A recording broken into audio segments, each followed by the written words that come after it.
The first question is, if you could measure any physiologic or pathologic parameter regardless of current feasibility, what would you monitor and optimize for a goal-directed resuscitation after TBI? Well, I guess I can start. The one thing that I've always wanted and never been able to have in the intensive care unit is imaging of cerebral metabolism. Over the years that I've been taking care of patients in the ICU, we've gone from looking at global measures of oxygenation and global blood flow to now we have smaller probes that measure these parameters in very specific areas of the brain, but we don't really have a feel for what's happening in the whole brain. And unfortunately, things like traumatic brain injury have regional differences, and the areas that are the most abnormal are the areas that we don't really monitor, and that's what really makes the difference in the outcome. So what I think is going to make the most difference in our management is to be able to image metabolism in the intensive care units and do it serially over time with our therapeutic treatments. All right, I saw a lot of head nodding. So if we reach consensus, I'm going to be very disappointed. Okay. So, all right, next. Do you have an opinion? No, I want to hear yours first. Well, I would love to be able to peer into someone's soul, but short of that, and we've been trying to do that with magnetoencephalography, by the way, but that's a separate conversation, and for different motivations. But with respect to the trauma population, if we had a far more substantial way of predicting recovery of consciousness, so if we actually had a measure that said, this is where you are on the consciousness scale, and we expect your brainstem to get to the point that you have recovered consciousness, that has enormous implications with respect to some of the things that were touched on about ICU length of stay. I mean, we devote a tremendous number of resources to these people, and we do that for often a prolonged period of time because we don't know what's on the other side. So what Claudia's talking about is, I think, fabulous, and actually has a lot to do with the hour-by-hour management of these patients. But if you take a step back, what we would really love in this population is to be able to predict the recovery of consciousness. Claudia, I had a question of you. When you talked about metabolism, could you be more specific? And really, would metabolism by itself be the most powerful thing? Because unless you had a coupling with flow, it may be meaningless. Well, I would actually like to have both. Well, okay. But I think if you had metabolism, you would have at least some information about flow or the adequacy of flow. I think oxygenation is probably one of the earliest things to change with changes in blood flow, and so I think if I had to pick one thing, that would probably be what I would pick. Okay. So I actually had bioenergetics in the brain, and I think the flow, both the demand and the supply part, and I actually disagree with you, David. I think actually that it's not just about the acute phase, but I think it can also give us information about prospects for recovery. Because if that isn't there, then the template for recovery is hindered. I think in a related comment, I think it'd be interesting to know their cognitive potential even when you're in a coma. We flirted with this a long time ago, trying to look at event-related potentials in comatose animals, but looking at that and using evoked potentials, using late cortical potentials rather than just looking at the pathway synapses, but looking the complexity of the longer latency waveforms seemed to be a good predictor. We never studied this of a good potential for outcome, but having some assay of their cognitive potential would be very interesting. So when I first encountered this question, I said it's going to take more than just one, and I think that probably is the truth, that this is going to be complex and it's going to vary from patient to patient, and obviously I agree with much of what's been said. The thought I had, and I think this comes from my background as an EEGer, is that probably some electrophysiologic measure, and probably the one that looks most promising is EEG connectivity. So there are now algorithms by which one can use just with scalp EEG data, assess the connectivity. That seems to be a pretty good measure of axonal integrity, at least in the callosum and in other areas such as this.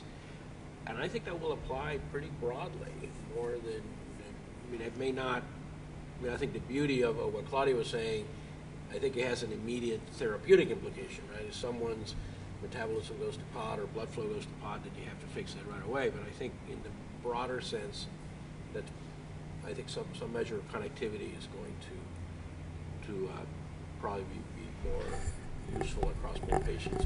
So again, just to clarify, so these would be technologies. I think some of these you talked of speak to this, but you would actually use this in real time. It's not as a predictor, but it's actually to drive your therapy forward with. Yeah, I think that Jeff Manley is actually probably a better panelist than I am with respect to this, because he spent a lot of time thinking about this. And I've heard Jeff talk about the classic illustration of the person of the student walking around the ICU with a sheet of paper in their pocket, right? Or we all have those little flow sheets that we use, and we're kind of getting away from that in our electronic medical record era. But that was the definition of bioinformatics for about 60 years. Was little notes scribbled on a sheet of paper. And he spent a lot of time thinking about this issue that there really is, as you said, 100,000 data points per second, 99,999, well, actually 100,000 of which on a per second basis are thrown away. And we get one number at the end of the hour for the ICP. And so if we're talking about where this is, using bioinformatics to provide a broader viewpoint of what's happening in the patient, it's almost unconscionable that we aren't doing this in medicine. So I don't want to steal, because we have one question that's going to specifically talk to that, but we'll have another guest panelist. Sure. Yeah, get guest panelists from the floor. So what I would say is that we should always look at other areas of medicine where we've been successful. And I think the heart is a great story. And if you look at all the devices that were developed for heart and things that were successful and things that failed, and look at how we monitor the heart today, there's not one thing, right? There's multiple things that we look at. We have biomarkers, we have imaging, we have electrical activity that we look at. And frankly, the heart compared to the brain is just, some muscles and a few nerves and lub-dub.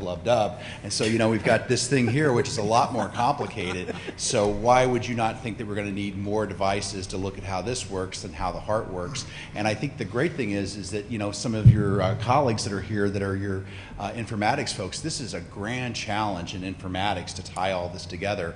And I think, as we've evolved in our guidelines, so a lot of the people that were here helped to put together the best practices for the management of TBI through the American College of Surgeons. And the idea there is you've got sort of tiers of management that are basically dependent upon you looking at a variety of things, not just looking at the ICP, but maybe looking at the brain tissue oxygenation, trying to estimate what the compliance is, and really getting to a more personalized approach to the patient. And I think, because we've got a skull we can't see in there, these imaging things for metabolism, we're going to need all the stuff that was just talked about. So we've got a ways to go, but I think we're at least thinking about this more broadly. Has everyone answered, Dr. Pavlicek? I answered, yes. You questioned. Pardon me? Well, our question wasn't answered, but I guess ask Ramon. Could you further expand? I agree with you. The circuit, again, which you've shown nicely with imaging, looking at the functional connectivity. You view this as diagnostic, prognostic. Could you perhaps expand upon that? Yes. Right. So, yes. Yes. I think Thank you, Ramon. Probably both diagnostic and prognostic, and particularly. I mean, in my view, the predominant, there are multiple pathologies here, but I think if one were forced to choose a predominant pathology, I think that is most related to long-term disability, it would have to be axonal injury. And I think this is probably a good, continuous, non-invasive way to measure axonal injury, at least in some of the most critical central pathways. Now, I think the weakness is that, boy, we don't have any therapy for axonal injury. Right. So is this going to be a predictive or pharmacodynamic biomarker, which is obviously what we all want. I don't think we're quite there yet. Whereas some of the metabolic or blood flow things probably can be predictive or pharmacodynamic biomarkers. So, but I mean, I just wanted to put in, other than just concurring with Claudia, have a new thought. Right, yeah, and I guess the next question is, do you think this would be far superior to your own work, like in default network studies, or? Well, you can measure the default network with EEG, right? Right. Obviously, the way that it's been most widely studied with MR, which is good, but expensive, cumbersome, and certainly not applicable for continuous measurements. So Okay. yeah, I think EEG has a lot of advantages. Certainly inexpensive, easy to do in the ICU, in the emergency room, in the outpatient clinic. Interesting. And the reason I didn't provide a more detailed response because Claudia stole it. 'Cause that's exactly what I was going to say, and that's why I asked her to embellish it. So I think Okay. there's one She always piece does about that. this. We all talked about metrics, which could be a global cerebral metric or regional. And I think we don't even know if the actual, measure that we want is one of these that have been mentioned, and in a particular region that is most important to use as that goal-directed brain resuscitation piece. But until we have these great metrics and they're incorporated more broadly, we won't know if it's regional or global that is the most important aspect of the improvement. Great, so this is going to lead nicely into the next question, and I think we're going to have plenty of time. So what are the most promising current strategies for non-invasive brain monitoring in TBI? And if you don't have a favorite, you could talk about maybe one that was pitched as a game changer that ended up failing and why it failed.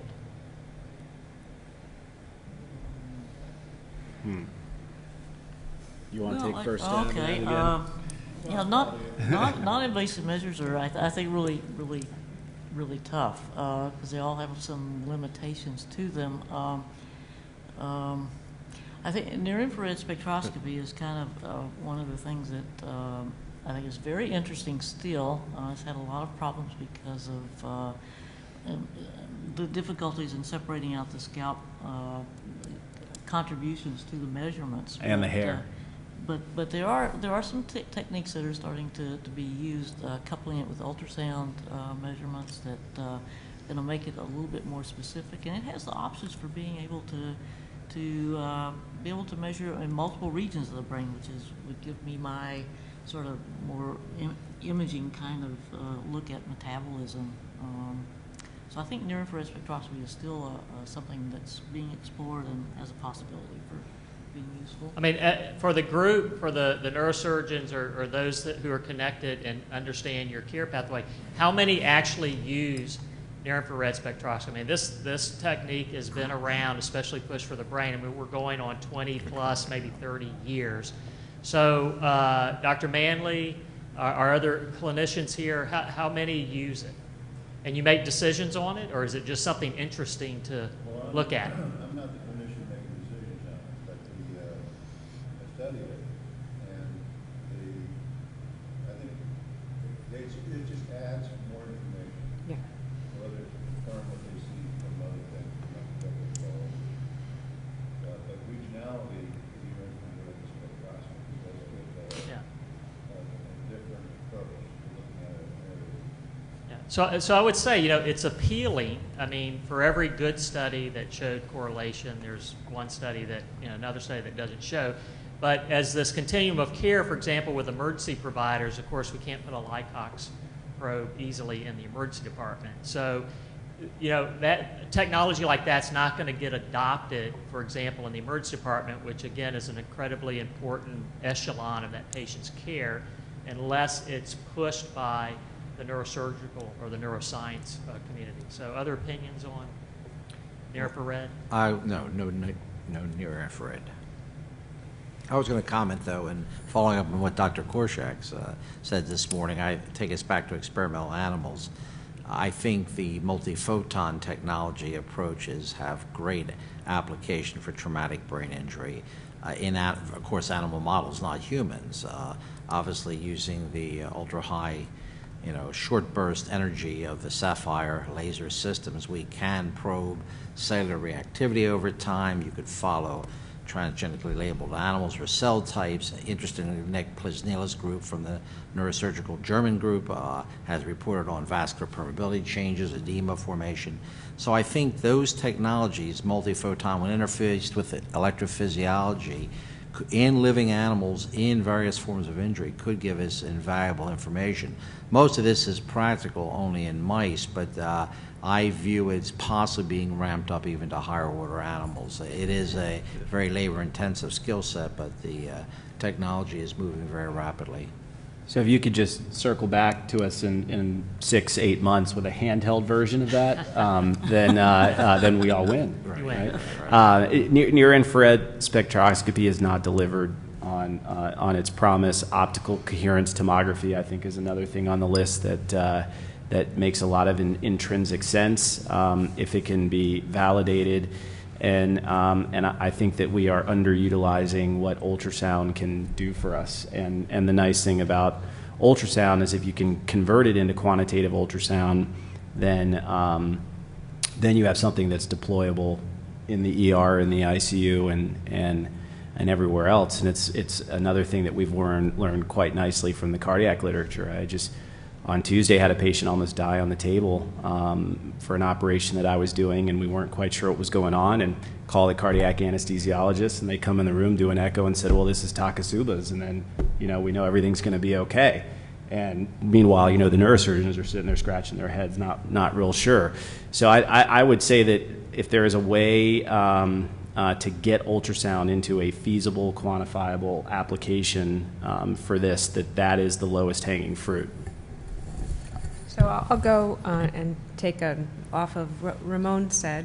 The reason I started doing event-related potentials is I actually think that connectivity is an important thing to be measuring and can be measured. We measure it under anesthesia, we measure it awake, you can measure it with severe injury, you can measure it with mild brain injury. I'm not quite sure what it means, but I think it's a promising strategy that isn't even a new strategy. It's very mature, the literature on it in children and how it relates to reading capability.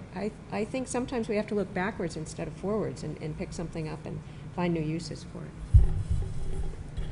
I think similarly, multimodal evoked potentials are not a standard of ICU care like it was promised to be maybe 20 or 30 years ago.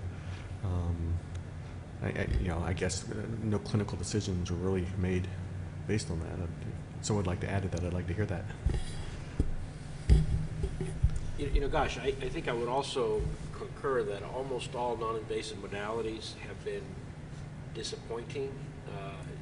None of them are new. I mean, EEG's been around probably for 50 years. Near-infrared has been around for quite a while. But in its defense, there is new technologies of computational machine learning methods to analyze the data. Near-infrared used to be very expensive until fairly recently. And I think everyone who works for me knows optimism is one of my personality flaws. So although I would say that it has been disappointing, I do think that there is a future for continued investigation. I mean, none of it is useful. I mean, I'm not aware of any neurointensivists or any ICUs that use these technologies for decision making. I mean, there are many that are studying it. I still like near-infrared. I like EEG. I guess in answering both the first and the second question simultaneously, though, and I think we're going to hear a little bit more about this in the next session, but the next, okay, so we have ICP, which we haven't even mentioned once, that no one has any idea why we chose 20 as the threshold for treatment of ICP. So let's just put that one, tuck that one away. We're just pretending that this is okay to say that we're looking at ICPs over 20. So ICP, and then came kind of the combination brain tissue oxygenation and cerebral blood flow. And so we're seeing better and better applications of those technologies into the clinical space. And to me, the next one is pressure reactivity. And every month is another paper, 90% of them coming out of Cambridge, but is another paper about how the evolution of pressure reactivity is a meaningful clinical parameter, and how that should affect how you actually take care of the patients, and that the blood pressure targets you choose, the mean arterial pressure targets you choose, the CPP targets you choose need to be reflective of an understanding of pressure reactivity. So that's frankly the next one, is pressure reactivity. And then beyond pressure reactivity, I think, comes the other things that we're talking about. So if you expanded this to invasive monitor, I mean, so what's the panel's belief on Lycox? I mean, what is it that you use in your unit now that if we took away, we'd have to pry from your dead cold hands? I mean, tissue oxygenation, it makes sense, but 15 years ago when stuff started coming out about Lycox, I thought every neuro ICU in the world that this would just be common fare. Well, I'll take this one first. I do like Lycox. I think it provides a number that has a lot of ecologic validity, and that certainly the observational data that exists indicates that it's an important issue. It's probably fairly independent of ICP, right? So I don't think it's in lieu of monitoring ICP. I think both of them monitor together. In particular, since many of the interventions that one does to correct brain tissue hypoxia have the risk of elevating ICP, many of the interventions one does to correct intracranial hypertension have the risk of producing brain tissue hypoxia. So I think both numbers are complementary. I think the reason it has not been that widely used is that, frankly, we have under financed the research on it. Right? There were a number of early studies which were all financed by Integra. They were kind of small observational studies, and then obviously the company decided that they could no longer make they were no longer making that much profit. I think NIH, I think it's just fair to say, has historically underinvested in this technology. I think we had the only R01 ever funded in Lycox, which is a study that actually looks pretty good, and we're hopeful about it. So we just need more research. I think one example is what happened with ICP, right? So we've been monitoring ICP, and this became the standard of care in ICUs probably back in the 70s, something like that, right? No. Boy, there was never a well-done randomized controlled trial on ICP monitoring, which is why now in 2015 we're in the mess we're in, right? Everybody's throwing up based on the recent trials, Randy Chestnut's best trip trial and others, that we just have no clue what to do, right? Is 20 the right number? It's never been studied properly. So I think with Lycox we still have the chance of studying it properly because it hasn't been, neurosurgeons, neurointensivists still have equipoise about this. So, but couldn't this be the sort of the same thing as MI and stroke? I mean, so ICP may have value, but again, I don't know what it's like in your institution, but it'll be 2 or 3 hours before we can put an ICP monitor in you here, okay? In Lycox, it would be even longer. So we're looking at window of treatment and window of opportunity. That's okay. That's okay. The people who have intracranial hypertension in the first 2 or 3 hours are also the ones that are going to the ICU for their intracranial mass lesion. So the value of that piece of information is not as important right away. The Lycox may actually be different. In the phase 2 trial that we just finished, that Ramon hasn't published yet, it indicates that hypoxia is actually a much more acute problem than intracranial hypertension. And so it may actually be more important to get a brain tissue oxygen monitor in rapidly than an ICP monitor. Jeff? Yeah, so you bring up a great question because we all started using this device 15 years ago or so and started writing about this. And why hasn't it been adopted? I think there's a couple of things, and I'd also like to comment on the ICP issue. This thing about 20 above 20 below 20, I mean, we could go into the stories about how that came about. But I think that actually rather than getting smarter about taking care of these people, we got dumber. And that if you look at the sort of work that was going on at the Medical College of Virginia back in the heyday, and Tony Marmoro and these people really thinking about, well, what does this number mean? And if you take out a little bit of CSF and it does this, what's going on with the CSF ESF dynamics, and you know, we sort of, because you know, and again, I've been involved with a lot of these protocols, and I just mentioned some protocols we put together. I think we sort of dumbed this thing down to where we took this number of 20, and if it was above 20, bad, you know, if it was below 20, good, and we just got, you know, but the 20 doesn't mean anything, you know, maybe it's just the canary in the coal mine that says that this is abnormal. Now you need to think about what's going on. And I think many of us have believed that these brain oxygen monitors and blood flow monitors and all these other things give us a better insight into what the actual pathophysiological mechanism is. And so I think there's a couple of issues. One is that we've got to get smarter about how we interpret these numbers, and we have to have smarter people working on this. I don't think that we have a workforce that's actually trained to work with these devices, that understands the cerebral physiology as many of the people in this room do, to manage a patient with these things, which is where I see great promise again for some of the informatics work that's being done to develop clinical decision support tools, much like, you know, we're going to hear a talk about PRX. You know, the guys in Cambridge have got this thing, you know, green means you're auto-regulating, yellow means not quite sure, red means, oh, bad. Well, and I mean, it helps you to think about what's going on. So I think we need smarter people and a smarter approach. All right, so this next one you're not allowed to comment on because I think we know your opinion on this. But the last big question for the audience, or I'm sorry, for our panel is, what is the potential for real-time computer analytics which integrate everything, so sort of the quantified self for these TBI patients in the management of TBI? Well, I think the time is right. Yeah. I think we've been trying to do this in some limited fashion for a long time, but limited by sort of computer power and really statistical, you know, capability. But now the computer power is there, the ability to get this data from the physiological monitors and keep it.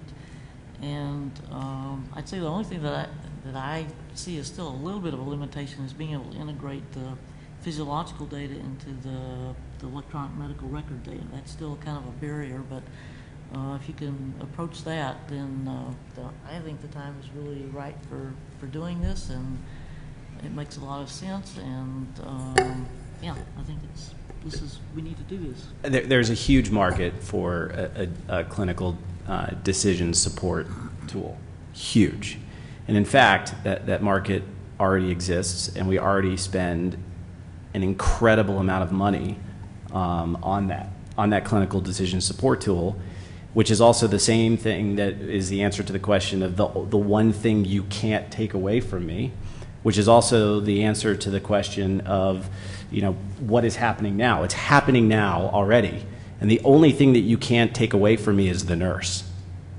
And the nurse is our most effective monitor. Our nurse is the person who is actually integrating physiologic information and physical exam information in real time over the course of the day.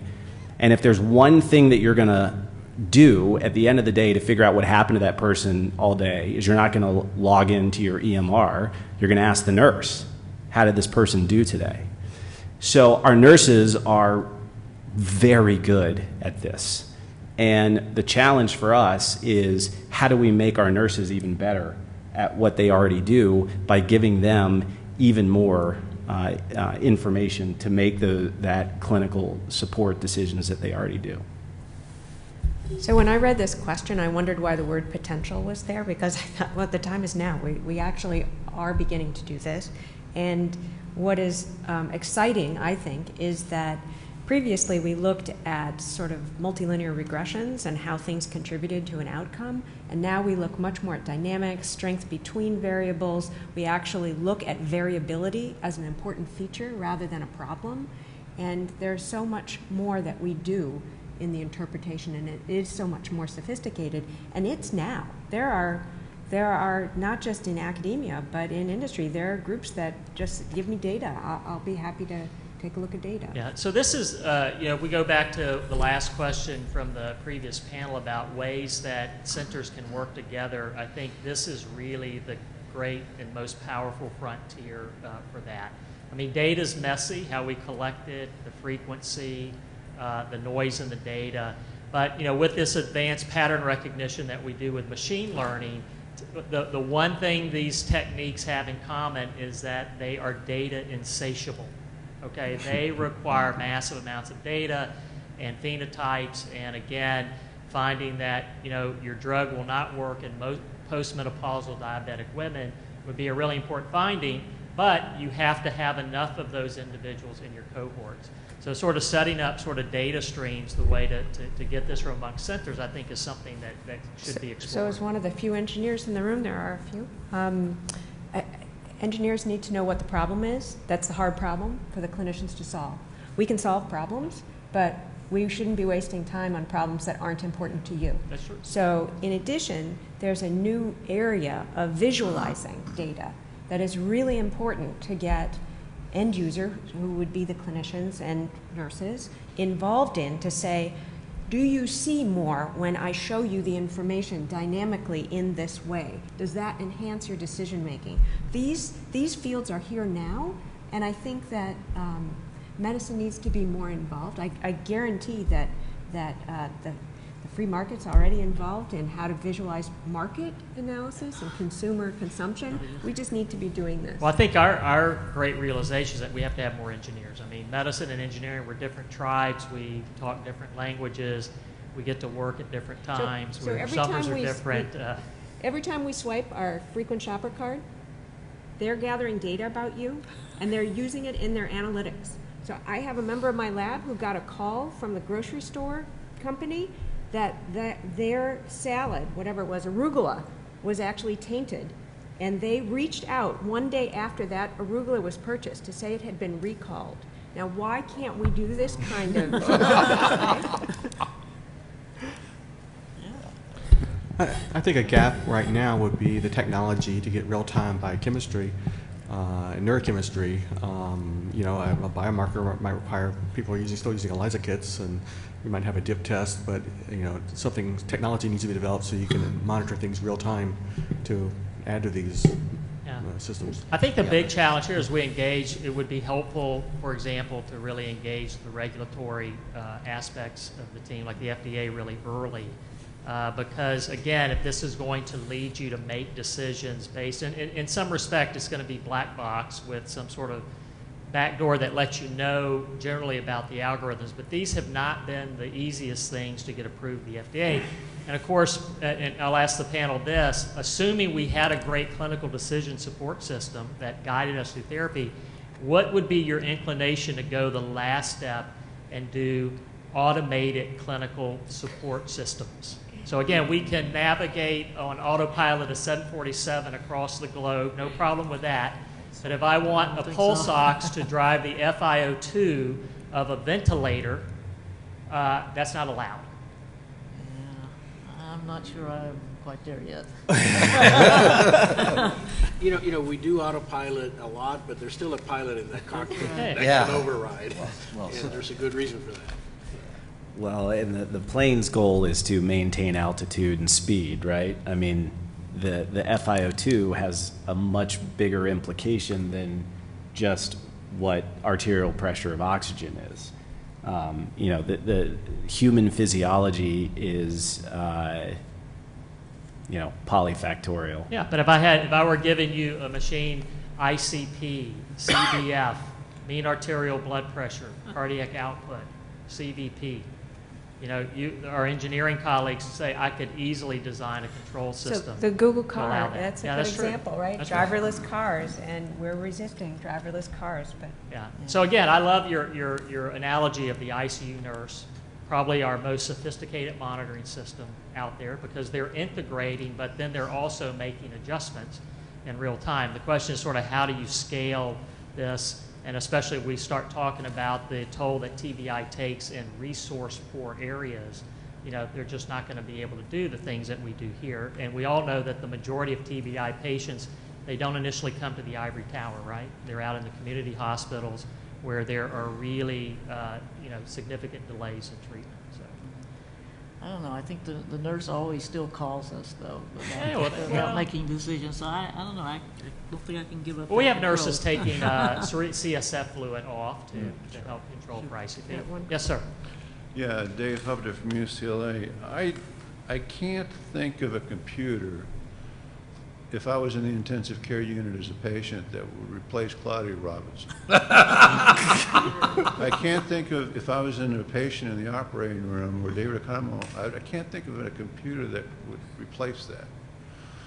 Also, the basic assumptions about intracranial pressure and CPP and how we would manage oxygen tension in the brain and the rate of blood flow and the rate of metabolism in the brain is still under constant debate, both regionally and globally in terms of brain injury.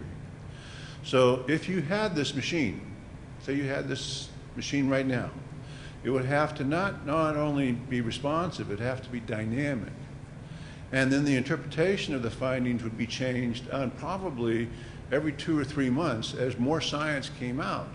So you would need a human element to be able to reinterpret that to feed back to the engineer. So I don't think you're ever going to see I can remember confronting a PETA meeting, People for Ethical Treatment of Animals. And then they said, the person came up to the microphone and said, so what's wrong with you people? Is that you're always changing your mind. You never told us the truth. Now you say something else. And that's what's going to happen with something like this. So this is great. So you heard the N word, never. All right. So again, I'm glad someone is definitive here. I'm not sure that we would all agree, but we appreciate the controversy. So we can open it up. We've got 5 minutes, and we'll open it up to the audience if they want to ask our panel a question or two. So someone that thinks about temperature all the time, I mean, there's success stories in cardiac arrest, there's success stories in neonatal hypoxia. We're moving into the TBI field to focus on a specific patient population and spinal cord injury as well. We know from many clinical and preclinical studies that mild elevations in temperature are really bad. We now know that if you actually image the brain, it's very heterogeneous in terms of the patterns of elevations in temperature or reductions in temperature. Many of us in ICU units have cooling strategies where we're trying to at least maintain temperature. I would like to see something maybe non-invasively that you could actually look at regions of temperature just to make sure that like the penumbral region, the area that we're trying to protect, for example, is not a little bit warm, and that we're kind of missing that. So anyway, that's just something I thought I'd mention. The second thing is, you know, Susan and others have been talking about engineering for many, many years. We're now producing a new institute at Miami. It's the Neuroengineering Institute. For the first time on the medical campus, we have a whole program in biomedical engineering to help us in terms of neuromodulation and robotics and things like that, specifically targeting neurotrauma. So pretty exciting times. Another? Yes, I would like to ask you about what is the right way to test a neuromonitor. So what I mean, in order to justify the use of a neuromonitor, we often ask for clinical outcome data. But is that fair to ask from a monitoring technology how, you know, to connect it with clinical outcome when in between you have to design a clinical protocol to use the information? Yeah, I don't think you can really test a monitoring device in a trial. You really can't, because it really is not going to change outcome unless you actually change your management. So what you're really testing is the management strategy for using that tool. Should we have, for example, a physiologic outcome point or a tissue functional outcome versus a clinical outcome? You know, I mean, I think my answer to that question is, in principle, it's very parallel to a drug study, right? I think ultimately we are going to need a trial that tested on a clinically meaningful outcome, such as improved neurologic outcome, what have you. But boy, those are expensive. They use up a lot of resources. So I mean, we can't do that for every single technique. So I think we still are going to have to come up with biomarkers, right? The biomarkers, and that should be pretty easy with the monitors, because they are in fact measuring a biomarker, right? A biomarker that demonstrates that this is the patient population that is likely to have that problem, a biomarker that indicates that a therapeutic strategy based on that does in fact move that quantitative measure, and ideally a biomarker of a pharmacodynamic effect. I mean, it's not really pharmaco because it's a physiologic maneuvers. So I think it's very parallel to the problem that we have with drug development. Well, so the metric for a blood pressure medication is, does it change blood pressure, right? Right. And then if it secondarily reduces heart attack risk or stroke risk, that's a bonus. But from the FDA's perspective, it's, does it change blood pressure? Well, but the reason the FDA accepted that is because there were very, very good studies indicating that blood pressure is a very, very good, in fact, it's one of the very few surrogate biomarkers. The FDA accepts blood pressure as a surrogate biomarker for registration of a drug because the link between blood pressure and clinically meaningful outcomes is so strong. Right. This is precisely the point. The cost to do the study and the time to do the study to figure out whether your blood pressure medication changes stroke risk 15 years from now is obviously astronomically higher than the 6-month study it takes to figure out if it changes blood pressure. But that's our problem in TBI, is we don't have surrogate biomarkers. We don't even know what ICP to treat, frankly.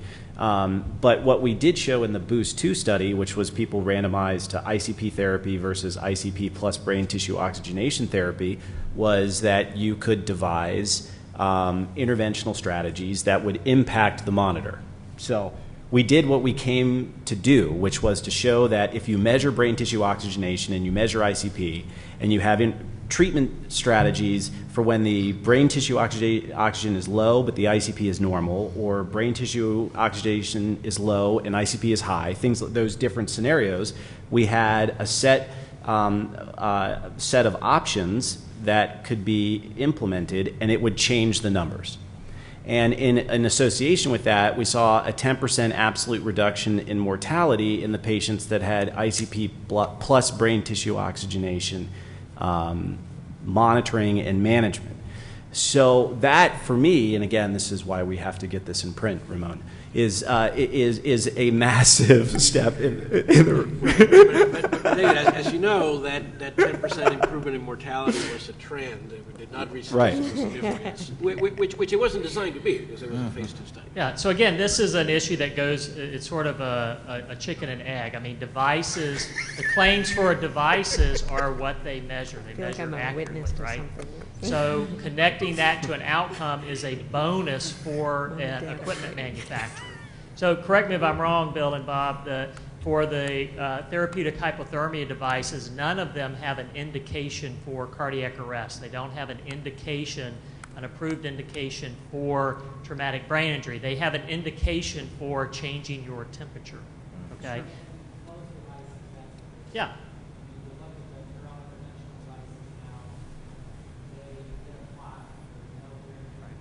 Outcome.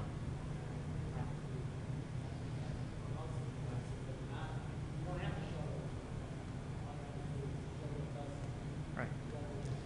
Now the free market, when one shows better outcomes or better performance than the other, that's what sort of, that's the winners and losers. One very quick question, then we'll have to move on to our last Okay, not really a question. I just, I'm thinking about one of the points that Ed Dixon made about we need a real-time neurochemical measure of what's going on in the injured brain.